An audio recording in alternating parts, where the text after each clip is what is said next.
नमस्कार साथियों, स्वागत है आपका हमारे YouTube channel study for civil services में। और जैसा कि आप लोग जानते हैं कि उत्तराखंड लोक सेवा आयोग द्वारा कुछ परीक्षाएं प्रस्तावित हैं। एक तो अगले महीने होनी है और एक दिसंबर के महीने में। इन परीक्षाओं के नाम है एग्जीक्यूटिव ऑफिसर और आरओ और एआरओ की परीक्षाएं। इसमें जो जीएस का सिलेबस है वो दोनों में लगभग कॉमन है, लेकिन ईओ वाले पेपर में 100 नंबर की हिंदी ग्रामर वाला पोर्शन भी आएगा। तो स्टडी फॉर सिविल सर्विस की तरफ से ये एक नई पहल शुरू करी गई है जो आप लोगों की एग्ज़ाम की तैयारी में सहायता प्रदान कर सकती है। ठीक, तो थोड़ा सा तो हम डिस्कस कर लेते हैं सिलेबस, और उसमें से एक छोटा सा टॉपिक उत्तराखंड की ज्योग्राफी का, उसको भी देख लेते हैं। तो सबसे पहले तो मैं आपके सामने सिलेबस डिस्कस कर लेता हूँ कि उत्तराखंड के एग्ज़ामों में सिलेबस किस प्रकार का होता है। तो उसको दो पार्ट में डिवाइड कर लेते हैं इस तरीके से लाइन खींचकर।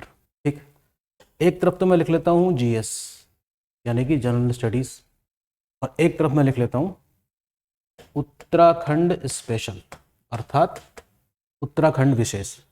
जीएस तो लगभग सभी एग्जामों में कॉमन होती है, उत्तराखंड के एग्जामों में भी कॉमन ही है। जैसे कि आपको हिस्ट्री पढ़नी ही होगी, ज्योग्राफी पढ़नी ही है, पॉलिटी यानी कि संविधान वाला पार्ट पढ़ना ही है, इंडियन इकोनॉमी पढ़नी है, करंट अफेयर्स पढ़ने होंगे, एनवायरमेंटल साइंसेस पढ़नी होगी। ठीक, और कुछ मिसलिनियस इंफॉर्मेशन जो कंप्यूटर्स और जीके से रिलेटेड जो होती हैं, साइंस, जनरल साइंस भी इसमें है। ठीक है, तो ये सारी चीज़ें मिलकर जीएस वाला पार्ट तैयार करती हैं। दूसरा पोर्शन इसका आता है उत्तराखंड स्पेशल का। तो जैसे मान लीजिए 100 क्वेश्चन आते हैं ये जीके के क्वेश्चन में, तो ये मान के चलो कि 40 क्वेश्चन तो आपको मिलेंगे उत्तराखंड स्पेशल के और 60 क्वेश्चन मिलेंगे आपको कॉमन जीएस वाले। पढ़ना लेकिन सभी कुछ है। उत्तराखंड स्पेशल की अगर हम बात करें तो उत्तराखंड का अपना भूगोल है ही, क्योंकि ये एक हिमालयन स्टेट है और यहाँ से हिमालय की चारों रेंजेस गुजरती हैं, इसलिए काफ़ी इंपॉर्टेंट हो जाता है। और इंडियन ज्योग्राफी के लिए भी इम्पॉर्टेंट है ही। उत्तराखंड की अपनी हिस्ट्री का बहुत महत्व है, काफ़ी लंबा चौड़ा सिलेबस है हिस्ट्री का। ठीक है, एंशिएंट, मेडिवल, मॉडर्न, तीनों पार्ट आपको उत्तराखंड में भी देखने को मिलेंगे। ठीक, इसी प्रकार से उत्तराखंड की जो कल्चरल एक्टिविटीज़ हैं वहाँ से भी काफ़ी क्वेश्चंस बनते हैं। अगर आप प्रीवियस ईयर क्वेश्चंस को देखेंगे तो आपको पता चलेगा कि यहाँ की जो कल्चरल एक्टिविटीज़ हैं, यहाँ पहने जाने वाले परिधान, यहाँ की जो लोक कलाएँ हैं, लोक गीत हैं, यहाँ से काफ़ी क्वेश्चन बनता है। थोड़ा सा टिपिकल भी होता है ये। ठीक है, तो बार बार रिविज़न करना पड़ता है इस चीज़ का। इसी तरीके से उत्तराखंड का अपना एडमिनिस्ट्रेशन, उत्तराखंड की कुछ मिसलिनियस इन्फॉर्मेशन, उत्तराखंड की पर्सनालिटीज़, उत्तराखंड से रिलेटेड जितनी भी बुक्स हैं, है ना, उत्तराखंड की इकोनॉमी, ये सारी चीज़ें 40 क्वेश्चंस यहाँ से बन के आते हैं। तो इसका सबसे अच्छा तरीका है कि आप प्रीवियस ईयर क्वेश्चंस देखिए, तो आपको अंदाज़ा आ जाएगा कि आखिर हम किस बारे में बात कर रहे हैं। ठीक, तो इस तरीके से उत्तराखंड के सिलेबस को समझा जा सकता है। जो न्यू कमर्स हैं, जो पहली बार उत्तराखंड की तैयारी कर रहे हैं, उनको हो सकता है कि आने वाले एग्ज़ाम जो भी अगले महीने और उसके अगले महीने हैं उसमें थोड़ी दिक्कत हो सकती है। लेकिन अगले साल पीसीएस का एग्ज़ाम का फॉर्म आता है, उत्तराखंड पीसीएस का, तो उसके लिए आपके पास पर्याप्त समय है। तो उसको आप अच्छी सी योजना बनाकर इनिशिएट कर सकते हैं, तैयारी स्टार्ट कर सकते हैं, और इसमें स्टडी फॉर सिविल सर्विस आपकी पूरी हेल्प करेगा। ठीक है, तो ये तो रहा जनरल सा सिलेबस जो आप तक आपके पास होता ही है, इसको आप देख लीजिएगा। और कई सारे क्वेश्चन तो कई बार ऐसा होता है कि डायरेक्टली सिलेबस से ही आ जाते हैं। जैसे यूपीएससी में तो एक जो सिलेबस है वो खाली दिखावे का सिलेबस है, और क्वेश्चन जो उसमें पूछे जाते हैं वो तो पता नहीं कहीं से भी आ सकते हैं, तो हम क्लेम नहीं कर सकते उसमें। लेकिन इस केस में क्या है कि जो सिलेबस बड़ा सधा हुआ है और डायरेक्टली सिलेबस में ही जो हेड्स दी होती हैं, कभी कभी क्वेश्चन वहीं से ही आ जाते हैं। तो ये इसकी काफ़ी अच्छा एक फीचर है। ठीक है, तो ऐसे ही हम देख सकते हैं कि आखिर शुरुआत तो कहीं ना कहीं से करनी ही पड़ेगी उत्तराखंड की। तो सबसे अच्छा तरीका है कि किसी भी राज्य को समझना है तो सबसे पहले उसकी ज्योग्राफी को समझ लेना काफ़ी ज़रूरी है। तो ये रहा कुछ ज्योग्राफी की साधारण सी इन्फॉर्मेशन। क्योंकि उत्तराखंड की स्थापना एक हिमालयन राज्य के रूप में की गई है, तो हमारे लिए ये जान लेना ज़रूरी है कि जो उसका जो माउंटेनियस सिस्टम है, जो उसका फिजिकल डिवीज़न है, वो किस प्रकार से डिवाइड किया गया है। तो आपको पढ़ना होगा यहाँ पर माउंटेन सिस्टम, प्लेन्स, तराई, भाबर, दून और द्वार, यहाँ का ड्रेनेज सिस्टम यानी कि काफ़ी नदियाँ बहती हैं यहाँ पे, उसका ओरिजिन ग्लेशियल है काफ़ी नदियों का, झीलें और उसके प्रकार, ठीक है। हिमालयन स्टेट में काफ़ी ग्लेशियर्स भी पाए जाते हैं और वही ग्लेशियर्स सोर्स है काफ़ी नदियों की भी, और यहाँ की जो क्लाइमेटिक कंडीशंस हैं वो। तो ज्योग्राफी में आपको इन सब टॉपिक्स से रूबरू होना पड़ेगा, ठीक है। तो इसमें से क्या करते हैं, एक छोटा सा टॉपिक डिस्कस करते हैं ताकि आपको शुरुआत करने में कोई दिक्कत ना हो। तो इसमें हम देख सकते हैं, आपको ये मैप दिख रहा होगा उत्तराखंड का। तो हम जूम करके देखें तो आपको पता चलेगा कि ये मैप काफ़ी कुछ कहता है। तो सबसे पहले तो मैं आपको इसमें लोकेशन बताता हूँ कि सबसे नॉर्थ वाला जो पार्ट है ये है ट्रांस हिमालय वाला पार्ट, उसके साउथ में है ग्रेट हिमालय वाला पार्ट। शुरुआत इसकी उत्तराखंड से नहीं होती, कश्मीर से होकर हिमाचल प्रदेश, उत्तराखंड, नेपाल, सिक्किम और अरुणाचल प्रदेश में जाकर ये एक धनुष के रूप में मुड़ जाता है, जिसको हम कहते हैं सेंटेक्सियल बैंड ऑफ द हिमालयाज। इससे आप भली भांति परिचित होंगे। इसके साउथ में आता है लेसर हिमालयाज और इसके भी साउथ में आते हैं क्या, शिवालिक रेंजेस। सबसे नॉर्थ में ट्रांस हिमालय है, लेकिन इसकी ऊंचाई ग्रेट हिमालय से कम है। और इसके हम साउथ में आएंगे तो लेसर हिमालयाज, और उसके भी साउथ में आएंगे तो फिर शिवालिक।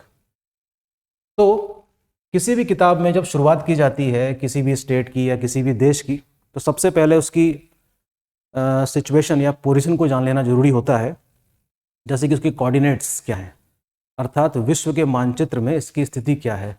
तो इस चीज़ के लिए बेसिक समझ ये है कि हमको लॉन्गिट्यूड और लैटिट्यूड के बारे में पता होना चाहिए। जैसे कि अगर इंडिया के केस की हम बात करें, अगर मैं इंडिया की बात करूं तो इंडिया देख लो, सॉरी, इंडिया का नक्शा रफली कुछ इस तरीके से है। तो यहाँ से लेकर यहाँ तक ये जो इसका अक्षांशीय विस्तार है वो लगभग 8 डिग्री से लेकर उत्तर में, क्योंकि उत्तरी गोलार्ध में है, 38 डिग्री तक चलता है। और उसी इंडिया में उत्तराखंड लाई करता है यहाँ पे। तो जाहिर सी बात है कि जो कोऑर्डिनेट्स होंगे वो यहाँ से लेकर यहाँ तक के बारे में बात कर रहे होंगे, लैटिट्यूड वाले। तो जो लैटिट्यूड जो इसका डायमेंशन है वो है 28.4 degree north to 31.27 degree north. इसी प्रकार से भारत के संबंध में आपको पता होगा कि 68 से लेकर ऑलमोस्ट 98 डिग्री तक इसका विस्तार है। तो उत्तराखंड का इसके बीच में आना चाहिए, तो वो रहा 77 डिग्री ईस्ट, 0.34 ईस्ट से 81.02 डिग्री ईस्ट। तो ये तो उसकी पोजीशन है विश्व के मानचित्र में। डायमेंशन देख लेते हैं एरिया वाइज। 358 इसकी जो चौड़ाई है वो ईस्ट टू वेस्ट है और 320 से नॉर्थ टू साउथ तक चौड़ा है। एरिया इसका है 53,483 वर्ग किलोमीटर, और इस हिसाब से उत्तराखंड भारत का 19वां सबसे बड़ा राज्य बन जाता है। तो ये कुछ बेसिक्स इन्फॉर्मेशन है जो आपको हर किताब में मिल जाएगी। तो मैं आपको एक बुक सजेस्ट कर सकता हूँ उत्तराखंड की ज्योग्राफी हिस्ट्री को समझने के लिए। परीक्षा वाणी की बुक आती है, इलाहाबाद पब्लिकेशन में छपती है, उसका प्रकाशन का नाम है बौद्धिक प्रकाशन, ठीक है, काफ़ी इंपॉर्टेंट है और उसको आप रिफर कर सकते हैं, ठीक है। तो ये रही इसके physiographic division from north to south, उत्तर से लेकर दक्षिण तक, जैसा कि अभी हमने देखा भी था। तो सबसे नॉर्थ में क्या मौजूद है, ट्रांस हिमालय, अभी बताया था मैंने आपको। साउथ में ग्रेटर, उसके साउथ में लेसर, शिवालिक, दून, द्वार, भाबर और तराई।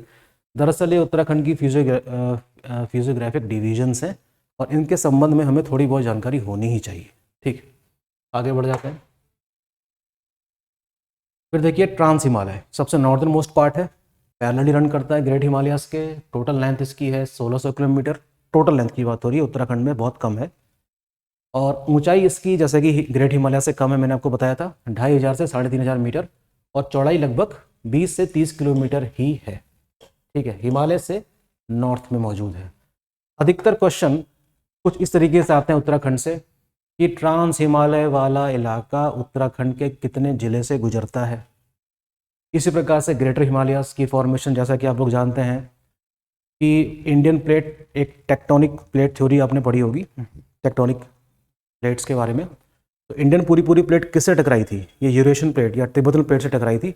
उसके बाद जो जियो सिंक्लाइन वाला जो इलाका है वहाँ पर इस हिमालय का निर्माण होता है, कश्मीर से लेकर अरुणाचल प्रदेश तक। तो इसमें ग्रेटर हिमालय जो सबसे ऊंचाई पर, सबसे ऊंची स्थिति वाला माउंटेन है, उसकी स्थापना हुई थी इंडियन प्लेट और तिब्बतन प्लेट्यू के टकराने के फलस्वरूप, और ये घटना लगभग 10 मिलियन ईयर अगो की है। उत्तराखंड में तो देखेंगे इसकी चौड़ाई है 15 से 30 किलोमीटर, और औसत ऊंचाई है 4,500 से 7,817 मीटर, जिसमें सबसे ऊंची जो चोटी है वो आपको पता ही होगा, नंदा देवी है, चमोली जिले में है। अधिकतर जो ऊंची चोटियां हैं ग्रेटर हिमालयाज की, आप जब पढ़ेंगे किताबों से तो आपको पता चलेगा कि अधिकतर जो चोटियां हैं वो कहाँ पर मौजूद हैं, चमोली जिले में है। तो कभी कभी यहाँ से भी क्वेश्चन आ जाता है घटते क्रम में लगाने के लिए, बढ़ते क्रम में लगाने के लिए। क्या हो सकता है कि ये तो वेल नोन है, ये तो सभी को याद रहता है, तो हो सकता है कि नीचे वाले 4 दे दें। ठीक है, तो यहाँ पर आपको सावधान रहने की जरूरत है। तो greater Himalayas passes through 6 district. Exam में क्वेश्चन ऐसे भी आ सकता है कि निम्नलिखित में से किस जिले से ग्रेटर हिमालयाज पास नहीं होता, तो इसमें ध्यान देने की जरूरत है। ठीक है, इसको पढ़िएगा, पॉज करके देखिएगा और इसको हाइट लगाने की कोशिश करिएगा। 1-2 बार रिवीजन करेंगे तो हमेशा याद रहता है। ठीक, अगला स्लाइड ये देखिए, ये छोटा सा वो है कि किस तरीके से इंडियन प्लेट टकराई थी तिब्बतन प्लेट से, और उसके बाद जियो सिंक्लाइन पहले से ही मौजूद था। इंडियन प्लेट और तिब्बतन प्लेट दोनों ही कॉन्टिनेंटल प्लेट का उदाहरण है, तो जाहिर सी बात है कि इसमें धंसाव कम हुआ होगा और उभार ज़्यादा हुआ होगा। तो वही स्थिति इसमें समझाने की कोशिश करी गई है। और ये मैप आपके इंडियन ज्योग्राफी में भी जब हिमालय का इवोल्यूशन जब पढ़ेंगे तो वहाँ भी आपको ये उतनी ही यही चीज़ पढ़नी पड़ेगी आपको। ठीक है, लेसर हिमालयास जो कि उसके भी दक्षिण में मौजूद है, 9 जिलों से गुजरता है, 70 से 100 किलोमीटर की चौड़ाई है और 1200 से 4,500 मीटर इसकी ऊंचाई है। इसकी कई सारी रेंजेस हैं। कश्मीर में देखेंगे आप पीर पंजाल, धौलाधर देखेंगे आप हिमाचल प्रदेश में, इसी तरीके से मसूरी रेंज, नाग टिब्बा, ये सब उत्तराखंड से गुजरती हैं। आप अगर मैप देखेंगे उत्तराखंड का तो आपको अंदाजा आएगा कि हम किस बारे में बात कर रहे हैं। और ये सिंगल रेंज नहीं होती, इसकी कई सारी रेंजेस पैरेलली रन करती हैं। तो ये सभी जो रेंजेस आप पढ़ रहे हैं ये लेसर हिमालयास की ही हैं। ठीक है, मसूरी रेंज की जो ऊंचाई है 2,600 मीटर तक की है और ये 120 किलोमीटर की लंबाई है। ठीक है, मसूरी, नैनीताल, चक्राता, ये सारे कुछ हिल स्टेशंस मौजूद हैं इन पहाड़ियों में और इनकी ऊंचाई लगभग 1500 से 2000 मीटर के आसपास है। और इस तरीके से ये क्षेत्र काफ़ी आकर्षित करते हैं पर्यटकों को। और आप देख सकते हैं कि अब तो नैनीताल में लगभग वर्ष भर भीड़ भाड़ रहती है। गर्मियों में ये भीड़ काफ़ी ज़्यादा हो जाती है क्योंकि काफ़ी मौसम सुहाना होता है। ऐसे ही आपने पामीर के बारे में पढ़ा होगा, पामीर नॉट, इसको ज़रा चेक करके बताइएगा कमेंट में कि what is the meaning of the Pamir not. इसी प्रकार से उत्तराखंड में भी पामीर नॉट्स के बारे में क्वेश्चंस आ सकते हैं। जैसे दूधा टोली सीरीज़ है एक, जो चमोली, पौड़ी और अल्मोड़ा से गुजरती है, उसी को कहा गया है क्या, पामीर कहा गया है उत्तराखंड का। लेसर हिमालय वाला क्षेत्र खनिज संपदा से भी काफ़ी संपन्न है। यहाँ पर कई प्रकार के मिनरल्स जैसे कि कॉपर, एस्बेस्टस, ग्रेफाइट, मैग्नेटाइट और जिप्सम पाए जाते हैं और इसका काफ़ी ज़्यादा इंडस्ट्रियल यूज़ भी है। तो most of the minerals which founds from Uttarakhand hill region are very important for the cement industry actually. ठीक है, हालांकि इसकी तुलना हम साउथ इंडिया वाले मिनरल से नहीं कर सकते क्योंकि वो तो काफ़ी ज़्यादा रिच है, लेकिन फिर भी लो स्केल पे ही सही इनका काफ़ी ज़्यादा इंपॉर्टेंट यूज़ होता है इंडस्ट्री में। ठीक, आगे देखते हैं। इसी प्रकार से शिवालिक के बारे में, जिसका निर्माण सबसे अंतिम में हुआ था, ये पैरेलल चलती है लेसर हिमालय के। इनको बृहद या बाह्य हिमालय भी कहते हैं, नॉट बृहद, बाह्य हिमालय भी कहते हैं, आउटर हिमालयास।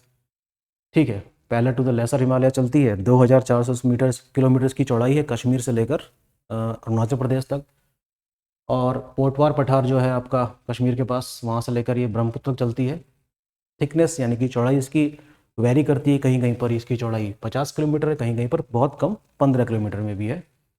उत्तराखंड में इसकी चौड़ाई जो है वो 10 से 20 किलोमीटर के आसपास ही है। ठीक, तो आप समझ सकते हैं कि थोड़ा सा वेरिएशंस आपको चौड़ाई में देखने को मिलेगा। ठीक है, एलिवेशन इसका काफ़ी कम है, 700 से 1200 मीटर के आसपास, और ये 7 जिलों से गुजरती है। दक्षिण भाग देहरादून के, नॉर्दर्न हरिद्वार, टेहरी गढ़वाल के दक्षिण भाग से, अल्मोड़ा के साउथ वाले पार्ट से, मिड वाले पार्ट से, mid of the body southern Almora, तो इन सब जिलों से ये सीरीज़ गुजरती है। और इनका निर्माण लगभग मियोसीन और लोअर प्लिस्टोसीन एज के आसपास हुआ था। जब आप जियोलॉजिकल साइकिल पढ़ते हैं अर्थ की, तब आपको पता चलेगा ये किस युग की बात हो रही है। ठीक है, इसी प्रकार से एक खास किस्म की बनावट और हमको देखने को मिलती है दून और द्वार के फॉर्म में, जिसका निर्माण शिवालिक माउंटेन से पहले हो चुका था, क्योंकि शिवालिक माउंटेन बनने से पहले काफ़ी नदियाँ बहती थी और जब शिवालिक उठ खड़े हुए होंगे तो उन्होंने इन नदियों के मार्ग में अवरोध पैदा किया होगा। इसके फलस्वरूप कई सारी अस्थायी झीलें बन गई, और जब धीरे धीरे उसका ऊंचाई बढ़ी और जब जो वाटर सप्लाई उसको मिलने वाली थी वो बंद हो गई होगी, क्योंकि नदियों ने और रास्ता खोज लिया होगा निकलने का। तो ये जो लंबे समय तक ये जो झीलें पड़ी थी ये सूख गई होंगी और अपने पीछे कुछ ऐसे फर्टाइल ट्रैक छोड़ गई, उन्हीं को हम दून कहते हैं। देहरादून इसका सर्वोत्तम उदाहरण है। इंडियन ज्योग्राफी में भी जब हम इसको डिस्कस करेंगे तो थोड़ा डिटेल में देख लेंगे, ठीक है। तो अब इसको पढ़ सकते हैं। तो ये कुछ डिस्कस किया हमने उत्तराखंड का जो फिजिकल पार्ट है वो, और यहीं से पढ़ाई आप शुरू कर सकते हैं। और स्टडी फॉर सिविल सर्विस के साथ बने रहिए। जो भी course study for civil service में अवेलेबल है उसको परचेज़ कीजिए और अपनी सफलता को सुनिश्चित कीजिए। Thank you.